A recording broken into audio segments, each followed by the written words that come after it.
Burg Hochhaus ist die Ruine einer ursprünglich hochmittelalterlichen Höhenburg auf 555,2 Meter über Normal Null über dem Kartäusertal, am Rand des Rieskraters bei Hohenaltheim in Schwaben im Landkreis Donau-Ries.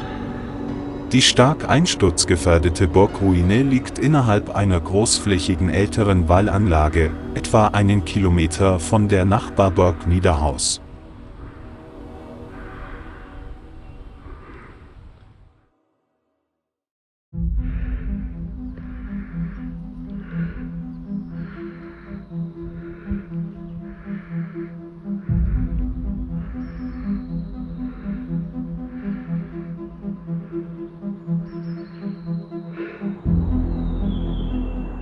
Die Burg dürfte um 1200 als Stammsitz einer Seitenlinie der edelfreien Familie von Hörnheim angelegt worden sein, die sich in der Folge nach der Burg benannte, de Alta Domo, also zum oder vom Hohen Haus.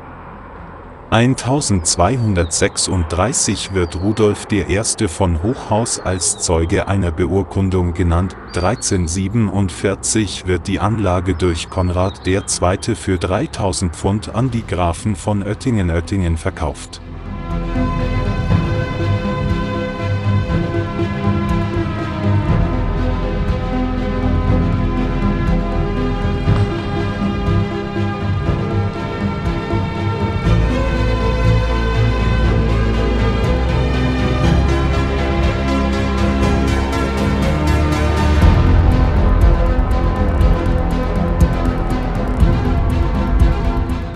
Der letzte der Herren vom Hochhaus stirbt 1353 ohne Erben, was ein Grund für den Verkauf der Burg gewesen sein dürfte.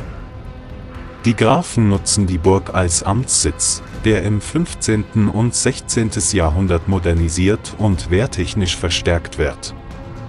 1719 wird die alte Burganlage schließlich zum Schloss ausgebaut. Die Befestigungsanlagen und der alte Palas bleiben aber im Wesentlichen erhalten.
Dieser Schlossbau brennt 1749 nieder, ein Wiederaufbau unterbleibt.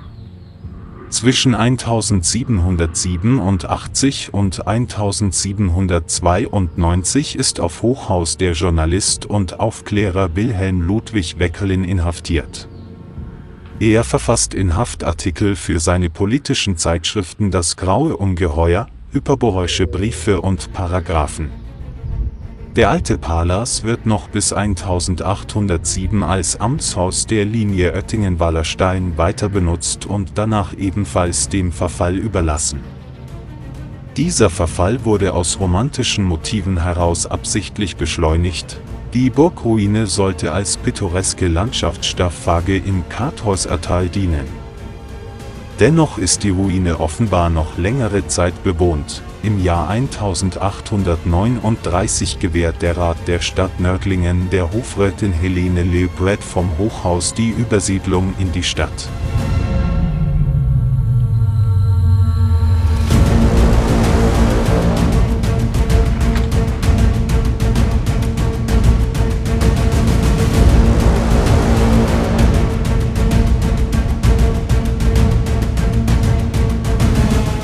Der Hochhauser Berg ist durch umfangreiche Abschnittsbefestigungen verschiedener Zeitstellung bewehrt.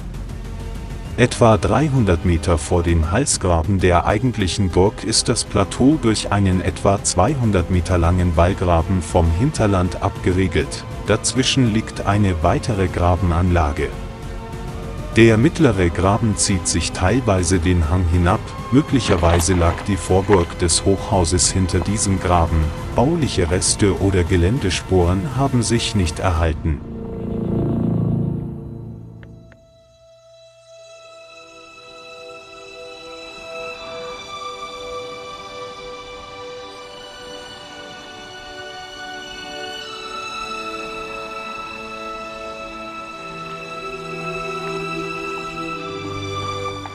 Die Außenwand, Konterescarpe, des Halsgrabens ist teilweise gemauert, dahinter erheben sich die wenigen Reste des barocken, vierflügeligen Schlossbaues über der alten Ringmauer.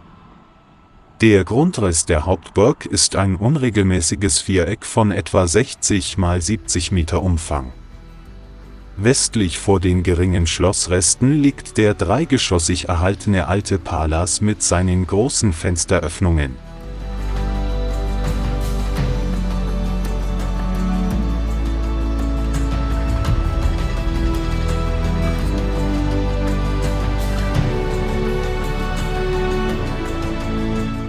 Südlich schließt sich der Torzwinger an, hier finden sich noch die Reste eines Flankierungsturms, das Haupttor ist verschwunden. Der am besten erhaltene Teil des ehemaligen Schlossbaues ist der schlanke, südwestliche Eckturm, dem ein niedriger, länglicher Geschützturm vorgelagert ist. Einen guten Eindruck der Burg und Schlossanlage vor ihrem Verfall geben zwei erhaltene Ölgemälde, die heute auf der Burg Harburg aufbewahrt werden. Das eine zeigt die Anlage von Nordwesten, das andere die Südwestansicht. Der Hauptbau des Schlosses trug nach diesen Gemälden ein Fachwerkobergeschoss mit einem steinernen oder verputzten Türmchen, die niedrigeren Seitenflügel waren von kleinen Schweifgiebeln bekrönt. Der schlanke Eckturm reichte bis zum Dachfirst des Hauptbaues. Es besteht Einsturzgefahr, wesentliche Bauteile können von außen besichtigt werden.